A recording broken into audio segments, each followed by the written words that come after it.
So the Teahouse chat today was on our fear of stillness. Hey, Kerry. Good morning. So our chat today was about stillness, about the fear of stillness. So I want to talk a little bit about that. And part of that comes into play when we talk about meditation. And stillness is an interesting thing. And I've practiced stillness, and I think, Kerry, you've been in classes when I've done this, where we take ourselves, our physical body, into stillness. Of course, the goal, of course, is to get our mind to be still, and that's probably the interesting part, or not necessarily the easy part, is to have a quiet mind, where we can actually stop our mind. Our mind can stop thinking, and you can sit in the present moment without your mind doing anything. Your mind's just observing what's going on, but it's not actually doing anything. So that's one of the goals of Qigong, is to be able to have the control of your mind, because you're not your mind. You just have a mind. It's your computer. You're the one turning your computer on and off, and you're the one. Or you, not you personally, but you as in other people, including myself, we're responsible for our thoughts, and our thoughts can come and go, and we get to choose what thoughts we want to think about or we want to focus on. And so the thought pattern is really great. So that's part of the stillness, creates this part where you get a still mind. But a part I want to talk about is the stillness when you don't move. And as I say, I practice this, and I practice in my courses by sitting quietly and still without moving, without any adjustments. And that goes back into meditation too. It's one of the hardest parts of meditation is not to adjust. And now, just what I mean by adjustments is when you sit there and you scratch your cheek or something because it's itchy, or you move your shoulder because it's a bit sore, or especially if you're sitting in meditation, you'll adjust your foot. You'll move your foot, or you'll take the pressure off your inside your leg because it's sitting on the ground, and you'll move it. Or you adjust your bum. Or you gulp. You actually gulp as well. You'll take a breath and you'll start gulping. And that sort of thing, where you pull your tongue and you start playing with the inside of your mouth, or you crease your eyes a bit, or you do any movement at all. And what it is it's relieving the pressure off the discomfort. And in meditation, the key, of course, is to sit in the discomfort and not see it as discomfort, but to see it as something that's happening in your body that you can, if you sit inside it long enough, it'll just dissipate. It'll go away. But when we try and relieve ourselves from that, then we take ourselves out of the stillness. And the stillness is a very important part of the whole process. It's to sit inside the stillness of our physical body. So we have our physical body stillness where we just do not move. And we can observe our in-breath and our out-breath, because that's a normal function, especially when you're meditating, and you can watch your breath. You try not to influence your breath. You're not trying to breathe longer and slower, and just watching you breathing in and breathing out normally without any influence on, which is not easy to do. But just sit there watching that, and then be aware of your body and be aware of not moving in your body. And that's the key to the whole thing. And that's the difficult part, is to sit quietly. And I've seen people in classes where we've stood in stillness, we stand in stillness, and I don't mean even in a posture, I just mean with their hands down beside their body, and then watch them adjust, and then watch them scratch themselves, and ask them afterwards, do you realize you scratched your chin? And they didn't even know they moved. They're so used to comforting themselves. Or what, I'm the same thing.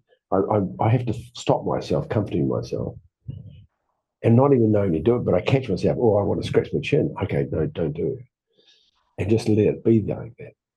And we're so used to doing things in our lives to bring comfort out of the discomfort. And as I say, it's just an itch on the top of your head, and you'll just scratch the top of your head, and you won't even know you've done it. It's just a behavior, because we're used to comforting ourselves inside our body. And this is the exact opposite, is where you're not comforting yourself and you sit inside the discomfort. And just take yourself inside the itch.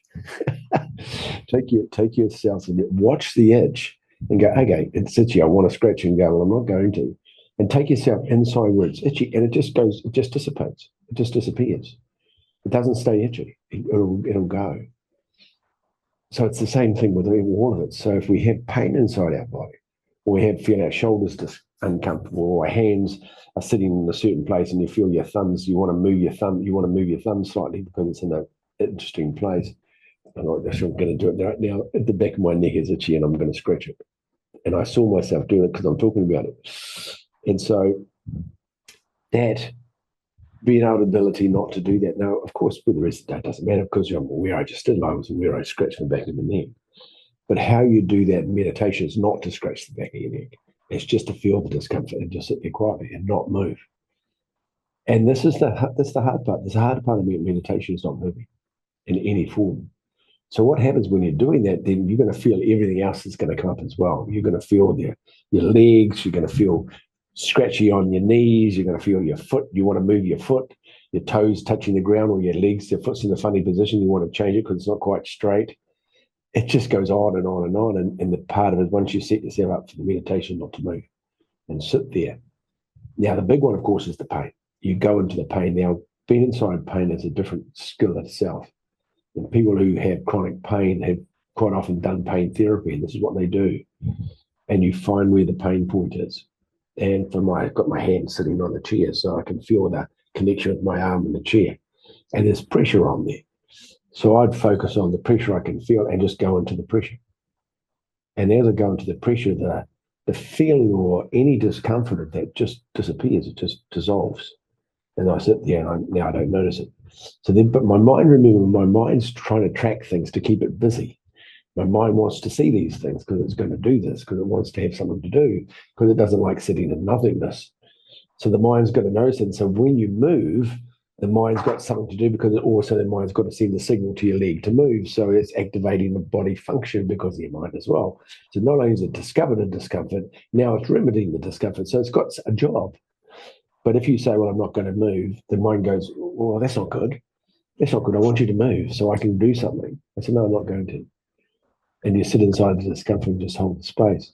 And then the discomfort goes away and the mind's not happy about that because it didn't get to do anything. So there's this funny little game goes on with our own mind and ourselves about this, how we function in the world with this. And so the pain is because the pain can be quite attention getting, especially if you're sitting cross-legged. You can get hip pain, you get knee pain, ankle pain. And the key to it is just to dissolve yourself into the pain, not fight the pain, not try and fight it and overcome the pain, but actually go into the pain and feel it and go right inside where the pain is. You can feel the pain wherever it is in your body and take your mind right inside the pain and then go deeper inside the pain and deeper inside the pain and deeper inside the pain. And when you get really deep inside the pain, what happens is a release happens and the pain will release and the body gets free from it. And then all of a sudden the pain goes away, just release. So, and then you'll go and then you'll take your mind and now it's not discomfort. Then the mind will go find something else to do. It'll go somewhere else that's painful. And the idea is to keep, in one of the parts of meditation is besides stillness, is to keep single focused. And you quite often hear meditation people talking about the breath, watching the breath. They either watch the in and the out breath, or you heard of people looking at a candle, watching the candle burning. Is a single focus. People look at themselves and their picture, and they single focus. When you look at something in the room, you just look at something single focus. When you close your eyes, it's more difficult to do single focus. So quite often you'll focus on a part of your body. You'll focus on your thumb, or you focus on the in breath, not the out breath, and just give it one thing to think about, and just and you'll watch your mind disappearing from that one thought, and you catch it going. And go, okay, and then come back to the one position, come back to the thumb again. And when you go off, the big thing of this is not to tell yourself off that you've done this, is just acknowledge that you've gone and then bring yourself back. Because if you tell yourself off for it now, it changes the dynamic of your body and the sensation of the body. And now we've got all sorts of things arising inside our body, like guilt and things like that. So we don't want that. So just part of it is, oh, my mind's disappeared. Okay, come back to my thumb. That's on my thumb. And bring it back to the thumb and keep coming back, keep coming back, keep coming back. Now your mind's going to hate this because once it knows what the thumb looks like, I've got the thumb. Now what are we going to do? No, just thinking the thumb. I've got that. I know I can do that. What else can I do? No, just keep following on the thumb because you're training your mind to stay focused. And so what happens in the mind after a while, and with practice, and this might not happen the first time you ever meditate, is you'll get to the stage where you'll focus on the thumb And then you'll enter what I would call the sense of stillness, because your mind will just shut off. It'll just turn off because there's nothing for it to do. It's run out of things to do. It doesn't want to do it. It just shuts down. And you'll sit inside that place. And what happens in that stillness, it opens up to this experience beyond mind. And the experience is on the mind, and you want to be in this place. It doesn't need to be anything. You're not getting a whole lot of things for your mind to focus on. It's just the space without the mind, and get a glimpse of what that actually feels to be mindless, or to be or have mindfulness, and to understand the concept of what that experience feels like. And people can spend years to try and get that one place where you have an experience where your mind actually stops, and there's stillness and there's quietness. And that's it. And so part of that is the stillness is not to move. It's a big part of meditation. It's not to move. And when I do Vipassana meditations, they always cue that. 10 days of meditation, silent meditation. So good. 1, you take your voice off you. 2 is you're not allowed to look at anybody. And 3 is when you meditate, you don't move. You just sit there inside the pain and discomfort. And it's very difficult when people in Vipassana are shifting and they're adjusting all the time because of the discomfort. And the key, of course, is to sit inside. I know when I meditate, sometimes I have to unpeel myself from my posture. It's so painful that I'm sitting there, and then I go to move. Of course, there's no pain now, but then I go to move, and my body just hardly moves. It's just got, I wouldn't say stiff. I suppose it is stiff, but it's got in a place where there's just nothing going on, and everything's shut down. Blood's still circulating. The chi's not moving very far, and then to move, you've got to send energy and chi back to get to move again. And that startup energy and movement causes pain because it's like a flood rushing through your legs. And all of a sudden you've got to get them moving, and there's this big wave comes through you. Oh, you move like, oh, it's having painful because there's no energy in it. It's what there is, but there's no circulation of the energy slowed right down. So that when you want to get it going again, you've got to speed it back up again. And that surge of the energy creates discomfort. Anyway, that's part of it anyway. So that's it. And so I wanted to talk about that because people have asked me lots about meditation and about how to meditate. And there's lots of, and I do lots of, in my courses and things, as you know, Kira, I do lots of meditations, and I do a lot of guided meditations as well, where I guide people's minds into their body to do bone washing or do bone cleansing, to bring stillness to the organs, to bring smiling. It's a smile meditation, brings smiles to your organ. So you're controlling your mind to give it a job to do inside your body. And part of the guided meditation is to be able to take your mind inside your body instead of having your mind out on thoughts out here somewhere about what I'm going to do, what I'm going to eat for breakfast, what that person said down the road, and what the politician said the other day. And this is all outside of ourselves. This stage of the guided meditation, what it does is bring you back inside yourself. And so you teach yourself how to take your mind inside your bones, inside the very core of your bones where the bone marrow is. Takes your mind inside your organ, inside your heart, inside your liver. So you teach yourself taking your mind and your intention internally. And that's a really good thing to be able to do, because in Qigong, it's all about moving your intention, about moving energy inside your body. So you train your intention. Of course, then once you've trained your intention to do that, then you can just let it go. So I'll explain what I mean about that. So once you take energy into one of the meridians, say I'm doing exercise, good for the lungs. And I think of the lungs, I'm breathing in and I'm breathing out through the lung meridian, which starts at the top of the arm. Lung one, it goes down and goes out through the thumb. Yep. I can think of that, and I'm breathing in and then breathing out through the thumb. And then I put down, and breathe in and breathe out through the thumb. I've only got to think about it once, and then once I've set that up in my mind, I don't have to keep thinking about it. I've turned the light switch on, and once it's on, it's on. You don't have to keep turning the light switch on and off, it's just on. So you don't have to go back and think about it. Well, the mind doesn't want to do that because it's already done it once. No, don't do that. So now it wants to keep thinking about breathe out the lung channel, breathe out the lung channel, breathe out the lung channel. And it keeps wanting to do that because it's given it something to do, which you don't need to, because once you've turned it on, you've turned it on. Once you set the intention, once you turn the light switch on, that's what's happening.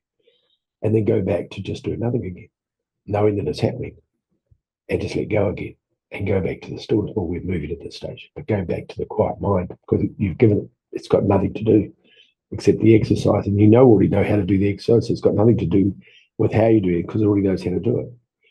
So it's not thinking. So, Peter, if you set the intention and then your mind went off on its own little tangent and ran away, would it still be happening? Yes. Okay. Yeah, it's still going. Okay. Yeah. And if your mind goes somewhere else and starts thinking about something else, you come back and you'll come back to your arm and go, oh, no, it's still going down the arm.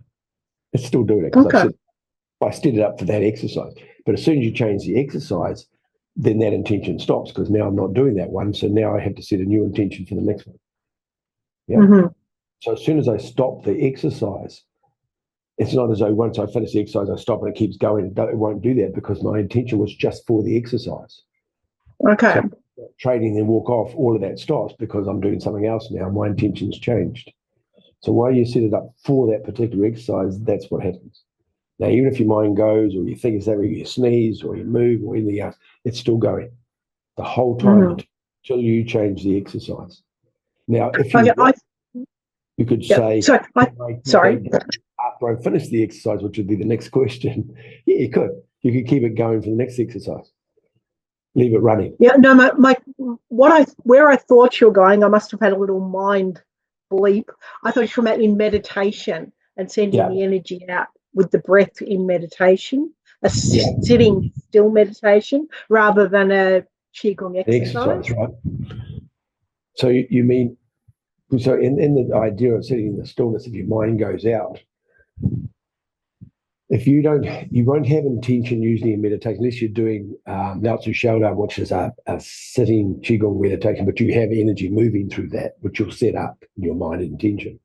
But if you're just doing straight mindful meditation where you're not doing anything, then if your mind goes out and if you come back, you have to disengage your thought that's gone out with it and come back to be inside your body and just let go of the thoughts again, come back to being present again and have no thoughts about present, no thoughts of anything, just come back. Acknowledge you've gone though. One of the keys to this is acknowledge you went without beating yourself up, without telling yourself off that you oh damn, my mind's gone again. Nothing like that. You go, oh, it has. Okay, come back then. And so you're really kind to yourself around this because you don't want to create any reaction to your mind going. You want to have no reaction to that at all and come back into the stillness again and sit and recalibrate yourself back in that place of quietness and sit back in it. I love the opposite too. You get to that place, you go, I'm there. Oh. As soon as you start thinking you're there, that's exactly right to pull you out of it. Exactly. The mind's got nothing to do there. The mind is just observing it. The mind observes it without thought, without judgment, without opinion, without anything. The mind can just be present, but it's not doing anything. It's like the computer, the desktop's on, but there's nothing on your desktop. But it's on, but it's not doing anything. Until you pull a document up and then there's all those words on the document and now the process is working and now you can type on it. But if you just turn it off and just have your desktop picture and the computer's doing nothing at all, it's still running because it has to run the desktop, of course. But it's not working, it's not doing anything, there's nothing to do. And you go back to the desktop. That's why that focus on, and it's a neat analogy because when you're focusing on the desktop picture, then it's just focusing on one thing, just the picture. And then you want your mind to be focused on one thing as well. And just let it do that. And then it occupies itself thinking of that, and then inside that, and then it just stops. It's bizarre, it just turns off. It just turns off because there's nothing to do. It just goes back to the doesn't even go, so you don't have the screensaver. You don't want a screensaver because the screensaver it saves the screen, but it also entertains you because it's moving. Some screensavers move. So it's just something else to distract you. So you don't have a screensaver on, you just have the picture. And just the same picture every time. And so it's got nothing to do. It's just sitting there going, the computer's going, okay, what do you want to do? The computer's saying to yourself, what do you want to do? What do you want to do? And you go, nothing. You go, well, what do you turn me on for? Because I just want you on. He goes, yeah, but I'm designed to do processes and think and function and solve problems. And you can ask me anything you want. If you're ChatGPT, you can ask me anything. And he goes, no, I don't want to, just want to leave you on. And he goes, oh, well, what am I going to do? This is nothing. And he goes, oh, well, that's not much fun. I said, no, I just want you on. And then it just goes, oh. And then it lets go. It just stays on. it's the same function. It's the same thing. It's such a lovely analogy because we created the computer to represent our mind. Yeah, I find after a good Qigong session, my mind just is totally still. Yeah. And it's just beautiful. But Yeah. my very first experience with trying to focus was when I was about 17. And I had this book, I think it was called Focus. And the first exercise was to look at your watch when we used to have watches with second hands and see how long you could focus on the watch without a thought. Yeah. 2 seconds. It's not long.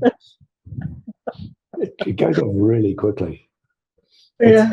But my we're first experience. We're a world of distractions. The world's designed to keep your mind busy. Because Yeah. if you're in your mind, you're not in your heart.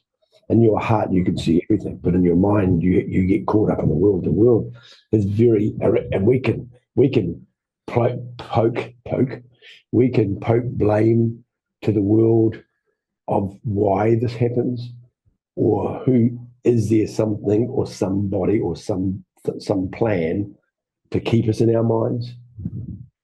Because if you're in your mind, you're controllable in your minds. But when you're in your heart having experience that there's no control of that. You're out of control because you're having experiences there's no control of. But if you can be in your mind, we can control your experience, your mental experience. And so that this whole drive, it's just like right from the word go, when you go to school, you just sit down, shut up and learn, and just sit in your mind the whole time. Except for when you're doing art and you're doing creativity. And then they say your picture's right or wrong, and then you're back in your mind again. Or if you're doing your sport and you're doing the sport and learning about the physicality of your body as a young kid, but as soon as they put competition, and now it's about competition, now you're back in your mind about the competition, competing. And I don't get me wrong, I think competition is great because it helps you to excel in yourself. It helps to push you, but it's not about being better than somebody else. It's about growing yourself every time you do it. And you use them as a benchmark of your own development, not about beating them. If you're about beating them in your mind, it's about how you drive, using them as a motivation to drive yourself for excellence. And I think it's a great thing. But anyway, going back to the thought, sitting inside that space, inside the Qigong. Qigong's a really great doorway to do it because it slows you down. Because the Qigong exercises are done slowly, it's hard to go fast in mind when the whole body's going slow. Everything shuts down with it. The slow exercises. And have you done the Dalian walking exercises? Yep. Oh, I've done a couple of them. Yeah, well, there's a course out. I'm doing another one, I think, in October or something this year. And it's probably one of the leading courses for understanding stillness because it goes so slow. You do one step from one side, the other takes you 30 seconds to do one step. And I've done that one with you. Yeah, it goes really super slow. And inside that, everything slows down and you do 81 steps in a row, that speed. So it just drives your mind into insanity because now you're going so slow and you know how to do the step. It's not difficult. And now the mind runs out of things to do and you're moving, but you're going so slow. And people have had experiences, and I've had it myself, where you're actually going slow. We do it outside. You're going slower than the trees are. You're going slower than nature. You go into a void beyond our reality. You enter another place inside the stillness that doesn't live in. And even if it's not a windy day, it's still energy is moving in the trees. You actually end up going slower than that, and you have an experience of moving slower than nature itself. It's a bizarre set of exercises, but it's one of the ones that take you into that space. It takes you into that stillness. Such an incredible, but it's about how slow you go. And it's all about that. And it's got to go super slow. And the body just, when you go that slow, if the body's focusing on going that slow, then of course the mind's got something to do. But if you're moving slow without having to think about going slow, then of course the mind can't keep up with the slowness because the slowness is not what it wants to do. It's a fascinating thing. Qigong's a great door. It's a great doorway to understand this. But it's not easy. It's not easy to let go of your mind.